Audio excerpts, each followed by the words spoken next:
السلام علیکم محترم ناظرین، ہمارے چینل فیملی جوکس کریٹر میں آپ سب کو خوش آمدید۔ جب لائٹ جائے امریکی پاور ہاؤس کال کرتے ہیں، جاپانی فیوز چیک کرتے ہیں اور پاکستانی گلی میں جھانک کر کہتے ہیں آہو سارے دی گئی ہے۔ آدمی مولوی صاحب، میری بیوی مجھ سے لڑ کر میکے چلی گئی ہے۔ مولوی: سبحان اللہ، اور تم اپنے رب کی کون کون سی نعمتوں کو جھٹلاؤ گے؟ پٹھان حج کر کے سیدھا محلے کی دکان پر گیا اور بولا میرا کھاتا نکالو۔ دکاندار بڑا خوش ہوا کہ آج اس کا 3 سال کا ادھار ملنے والا ہے۔ جیسے ہی اس نے کھاتا کھولا، پٹھان: یہ میرے نام کے ساتھ حاجی لکھ دو۔ شیدہ: دادا جی فیملی پلاننگ کیا ہوتی ہے؟ دادا: چل بھاگ، مجھے نہیں پتا۔ شیدہ: میں جانتا تھا، اگر پتا ہوتا تو آج جائیداد کے 17 حصے نہ ہوتے۔ سردار: بھائی صاحب، صدر بازار کون سی بس جائے گی؟ آدمی: 21 نمبر۔ 1 گھنٹے بعد وہ آدمی واپس آیا تو دیکھا سردار وہیں کھڑا تھا۔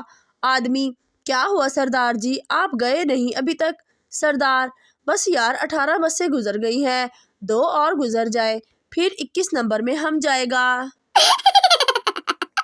کمزور ایمان کا علاج۔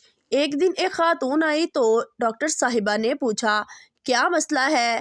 کہنے لگی ڈاکٹر صاحبہ میرا ایمان بڑا کمزور ہے۔ ڈاکٹر صاحبہ بڑی حیران ہوئی کہ اس خاتون کو تو کسی عالم دین کے پاس جانا چاہیے تھا، میرے پاس کیوں آئی؟ پھر خاتون نے کہا میں دودھ بھی دیتی ہوں اور انڈے بھی۔ ڈاکٹر مزید حیران ہوئی۔ پھر تھوڑی دیر بعد اس عورت نے اپنے بیٹے ایمان کو آواز دی۔ ایک پہلوان کا باپ مر گیا، اس نے نائی کو کھانا بنانے کے لیے بلایا۔ 1.5 گھنٹے بعد اس نے پوچھا ہاں بھائی دیگ ٹھیک پک گئی ہے؟ نائی بولا پہلوان جی پکتے چنگی گئی ہے، پر جے چنے راتی پیو دیندے تے ہور چنگی بننی سی۔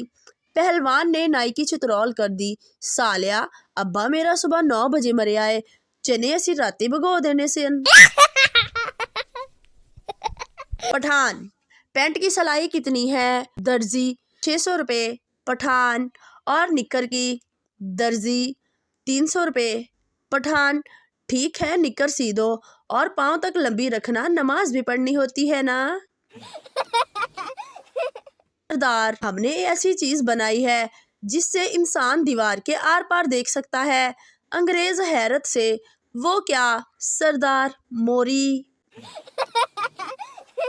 جٹ گاؤں سے پہلی دفعہ شہر آیا اور شہر میں آ کے شوارما کھانے لگ گیا۔ شوارمے والے نے جٹ کو شوارما رول کر کے دیا تو جٹ بولا او ماما میں نو کھانا ہے دفنانا نہیں۔ اردو بولنے والی بیویوں کے نام: Mrs Javed, Mrs Khan, Mrs Jabbar. Punjabi بولنے والی بیویوں کے نام: مانے دی بڈھی، بٹا دی نو، جیدے دی رن، مائی بشیرہ۔ آج میں نے ایک بوڑھی عورت سے پوچھا اماں 65 کی جنگ میں کیا ہوا تھا؟ اماں بڑی معصومیت سے کہنے لگی میرا وڈا منڈا۔ ٹیچر: آپ کے بیٹے کو پڑھنے کا بالکل بھی شوق نہیں۔ باپ بولا میڈم جی ایسی کوئی بات نہیں، اگر ہمارے بیٹے کو پڑھنے کا شوق نہ ہوتا تو ہر کلاس میں 3 سال کیوں لگاتا؟ شیخ صاحب کے گھر سردی کے موسم میں مہمان آ گیا۔ مہمان کو رات سونے کے لیے جو رضائی دی وہ چھوٹی تھی۔ مہمان نے شیخ سے کہا یہ رضائی چھوٹی ہے، منہ پہ لوں تو پاؤں ننگے ہو جاتے ہیں اور پاؤں پہ لوں تو منہ ننگا ہو جاتا ہے، اور رضائی دی جائے۔ شیخ صاحب نے کہا تم یہ رضائی منہ پر لے کر لیٹو، پاؤں والی طرف سے میں پوری کرتا ہوں۔ جب مہمان نے منہ پر رضائی کی تو شیخ صاحب نے مہمان کے پاؤں پر چھڑی ماری۔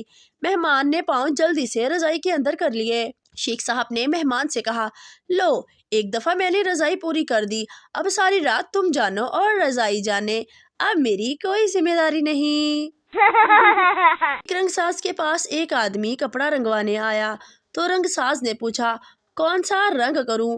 آدمی نے کہا سفید، کالا، نیلا، پیلا، زردہ، خاکی اور سبز کے علاوہ جو چاہے کر دیں۔ رنگ ساز نے کہا اچھی بات ہے، آپ ہفتہ، پیر، منگل، بدھ، جمعرات اور جمعے کے علاوہ جس دن بھی چاہیں لے جائیں۔